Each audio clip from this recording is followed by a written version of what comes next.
Jai Hind student, this is Govind Singh. Today I am teaching you geography and your first topic is the environment. So before starting my topic I will explain you that what is environment. Environment means पर्यावरण. पर्यावरण यानी कि जो भी हमारे आसपास है, जो भी हमारे इर्द गिर्द है, ये सब हमारा एनवायरनमेंट है. आप ऑब्ज़र्व करते हैं, देखते हैं कि आपके आसपास, आपके चारों ओर बहुत सारी चीज़ें हैं. This is our environment. जैसे आप लोग देखते हैं कि स्कूल्स हैं, बिल्डिंग हैं, रोड्स हैं, व्हीकल्स हैं, बहुत सारी चीज़ें जो भी आप लोग देखते हैं ये हमारा एनवायरनमेंट है. सो सच एज जैसे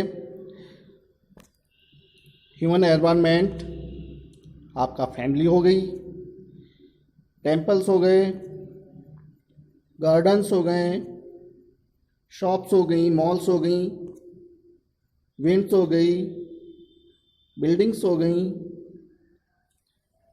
एंड हाउसेस, लैंड एरिया, बस, car, birds, farms, aeroplane, animals, forest, cold, moon, heat,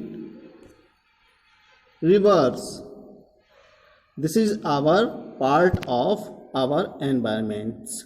Everything's living things and non-living things take participate in this our environment. Student, environment का हमारे जीवन में बहुत महत्वपूर्ण स्थान है, क्योंकि हमारी जो भी लिविंग थिंग्स हैं वो इसी में ही पार्टिसिपेट करती करती हैं. इसी में अपने जीवन की जो भी एक्टिविटीज़ हैं, क्रियाकलाप हैं, वो सब इसमें पार्टिसिपेट करती हैं.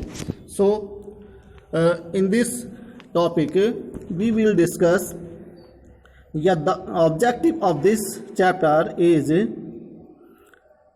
First point is components of our environment and second natural environment. Natural environment में स्टूडेंट्स हमारी जो अर्थ है इसकी 4 डोमेन हैं, जो lithosphere, hydrosphere, atmosphere and biosphere. ये 4 डोमेन हमारी अर्थ की मेजर पार्ट है, जिसमें हमारा पूरा वर्ल्ड, पूरा विश्व इसमें हिस्सा लिए है, इसमें टेक पार्ट किए हुए हैं, या इसका पार्ट हिस्सा है. This is our environment. And third point ecosystem, परिवेश. And 4 point human interaction with environment. 5th point human interaction and effects on environment. इसमें हम 3 मेजर पॉइंट्स पर डिस्कस करेंगे. First pollution, deforestation and global warming. तो ये हमारे इस chapter के मेन ऑब्जेक्टिव होंगे, जो हम इस चैप्टर में स्टडी करेंगे, अध्ययन करेंगे. So let's start our first point, components of our environment. हमारे एनवायरनमेंट के कंपोनेंट्स क्या हैं, या हमारा एनवायरनमेंट किस चीज़ से बना है, ये वर्ड्स कहाँ से ओरिजिनेट किया गया है. तो बच्चों, स्टूडेंट्स, ये वर्ड्स हमारा एनवायरनमेंट की एक फ्रेंच वर्ड है, जिसका मीनिंग नेबरहुड, यानी कि हमारे पास पड़ोस, जो भी है आसपास जो भी चीज़ें हैं, ये इसका हिंदी मीनिंग है, हमारा पास पड़ोस. Everything's around us we observe, we constitute the environment. If you look around yourself, you will find a variety of things, such as, जैसे मैं आप लोग डिस्कस कर रहा था, आप लोगों के पास पड़ोस में ट्रीज़ हैं,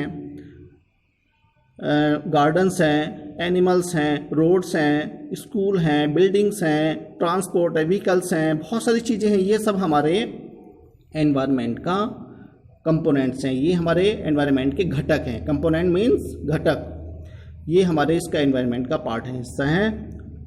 अब हम डिस्कस करते हैं कि हमारे कंपोनेंट्स, जो एनवायरनमेंट के कंपोनेंट्स हैं, जो घटक हैं, ये किन चीज़ों से बना है या किन चीज़ों पर आधारित है. इसको हमने 2 पार्ट में डिवाइड किया है. नंबर 1 तो ये है नेचुरल यानी कि जो प्रकृति के द्वारा तैयार होती हैं, और दूसरा है ह्यूमन मेड या मैन मेड, यानी कि एक नेचुरल एनवायरनमेंट का जो पार्ट है हमारा, जिसको हम अपने आप स्वयं तैयार करते हैं, और एक पार्ट हमारा जो प्रकृति खुद उसको तैयार करती है। जैसे आप लोग जानते हैं कि हमारे फॉरेस्ट एरियाज़ हैं, रिवर्स हैं, और लैंड है, मून है, वाटर बॉडीज़ हैं, ये सब हमारी जो प्रकृति है ये स्वयं खुद तैयार करी है। एंड मैन मेड जो हम अपनी सुविधा के अनुसार, अपनी आवश्यकता के अनुसार जो चीज़ें हम क्रिएट करते हैं, बनाते हैं, वो हमारा मैन मेड एनवायरनमेंट में इंक्लूड किया जाता है।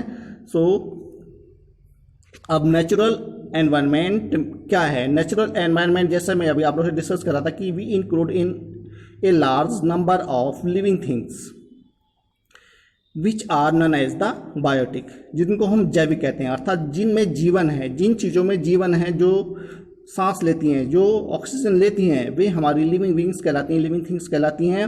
And second part is the non living things which are known as the abiotic, यानी कि एक पार्ट इसका एबायोटिक थिंग्स है जो कि अजैविक, अर्थात जिनमें जीवन नहीं होता है लेकिन वो हमारे लाइफ का पार्ट हैं, हिस्सा हैं। फॉर एग्जाम्पल जैसे लैंड हो गया, वाटर हो गया, एटमॉस्फेयर हो गया।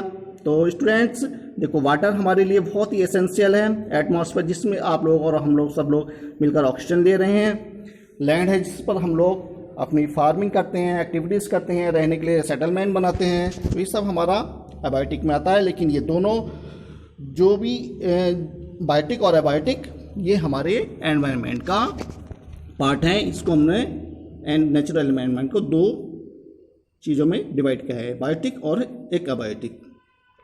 तो in this way our natural environment is very essential for every living being.